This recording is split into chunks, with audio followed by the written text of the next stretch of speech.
a bit of an ID quiz for you now. Hopefully, we've been seeing a few of these birds, maybe not as many of these birds.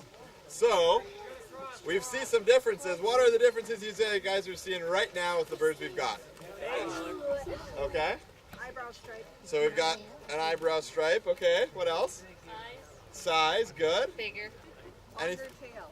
Okay. Good. Longer tail. Any other differences? A mustache. Aha. Mustache. Eye differences a little bit. Yeah. So we've got two different birds, though these birds are the same age.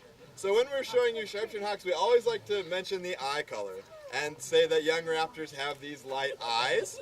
But as you can see, that's not always the case. This is a Hatchier Merlin, a male Merlin, and he's got dark eyes. He's just going to maintain those eyes. His eyes aren't going to change like our accipiters. But we mentioned some differences in shapes. That's one thing that in flight, John, you've heard him say a few different times today, but one thing that we want to watch. Merlins are falcons, and our sharpshin hawks are accipiters. So we're going to see some differences, especially in our wings. So if we take a look at wing shape, we see some distinct differences. We see that long pointed falcon wing, different than that more rounded accipiter wing. Chiefly that he's got some goo on his bill, and that he's got a little extra little toenail tooth. The falcons all have these little teeth that help them dispatch their prey, where our accipiters are using their feet. That's where they're doing their business, grabbing and squeezing. We like to say that our accipiters massage their prey to death. Good job. Okay, now hold it up, and on the count of 3, let go. Oh. Good job.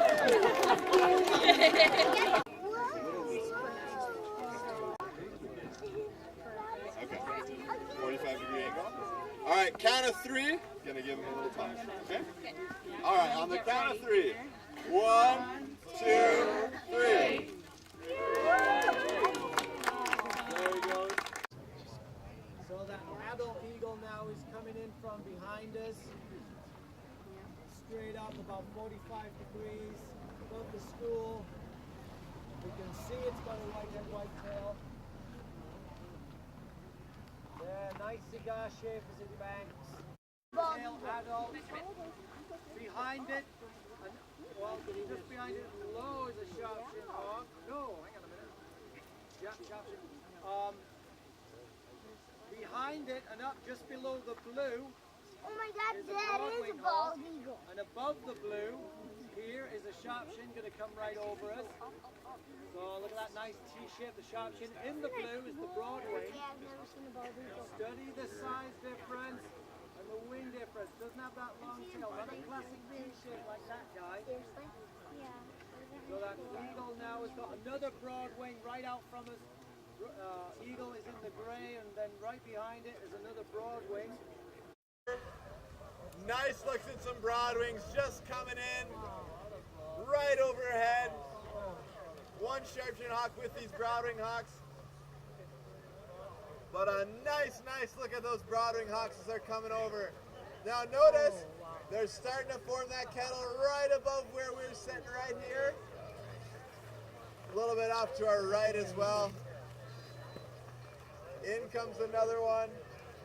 Couple of sharpshin hawks off to our left. Oh my goodness. Again, using our eagle as that marker bird. I don't think we need it now, though. An excellent look. Cool. Their arm more. Look at the shape difference of the bald eagle versus our Beautios. When we do get big groups of broadies like this, Swayze talks is something that we should consider. We should also consider red tails or other Beautios that we might check out. That kettle now drifting just above the yellow sign, working our way lakeside. But a nice look at all these broadwings. They're working their way down. This is when we're going to start clicking them if we want to know how we're counting these things. As these birds leave that kettle, we're going to click them off because they're now a little more organized as they're off to our right streaming. What are we missing? A red tail, exactly. So remember that when we're looking at red-tailed hawks, not all red-tailed hawks have a red tail. This is a hatchier bird, this is a juvenile bird. Eye color, good mark, but he doesn't have that red tail. So when we're considering red-tailed hawks, especially of this age, there's other things to consider. One, you can see just tucked in by my hand, you can see that belly band. My hand is sitting right below it. That's a good mark we want to use for red-tailed hawks. There is variation in red-tailed hawks throughout their range, but that's a mark that we want to look for when we're looking in the sky. The other one, since we've got, well, I spoke too soon. I jinxed myself. Entire world, United States, really, U.S., and you'll get them any place you can find. Plains, you'll get them in urban areas. Sometimes New York State's really known for their urban red tails. But these birds are built for soaring. We saw those broad-winged kettles coming through. These wide wings. Now we have a lull in the wind. And that patagial mark. So where I'm pointing out, right where my finger is, that dark mark on the humerus of that bird is going to be that patagial mark. And that's the most reliable mark we're seeing in our red-tailed hawks. Even if you've got a very pale subspecies like Kreider's red-tailed hawk is the lightest subspecies, they're still going to show that mark. They might not show other marks though. They might not show a belly band. They might not show as much red in the tail, but that's the mark that you're going to want to look for with our red-tailed hawks. You felt that one. Yeah, I do. Julia, can I get some help? He's swinging right over. We're going to get a great look at that. The belly band. So as he comes over, take a look. That big dark stripe across his chest. And then you have something on The patagial stripe. You got one in Florida?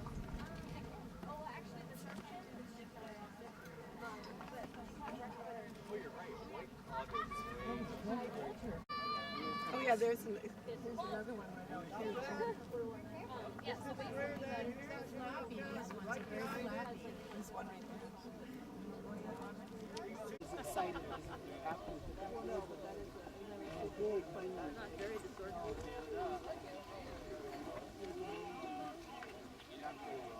You know why one side goes longer than the other?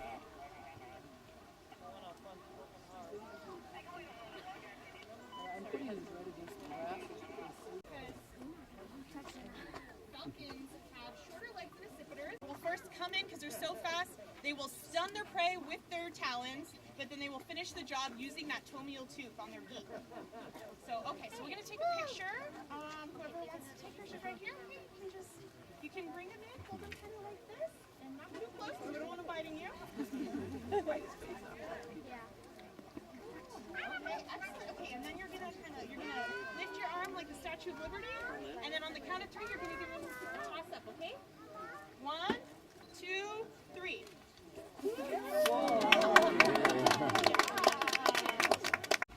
Or she, we still don't know. And then I'm gonna give him to you. Get in there. Alright. So you're gonna wrap your arms right around him, like that. You guys want to pick up a little bit down a little bit? We don't want Perfect. Now you want to kind of hold anybody him to get injured. pretty tight, but not too tight. Alright, just firm. Alright? Are we taking pictures? Smile nice. Now, take a second to appreciate the fact that this bird may never be touched by human hands again. Alright, so you're going to be the last person to touch this bird. Alright, so let's get him back in the wild. You ever do a granny shot in basketball? Yeah. Alright, that's what we're going to do. Okay. Basically, we're all going to count to 3, and on the count of 3, you're just going to bring him back and toss him in the air. Okay. Alright?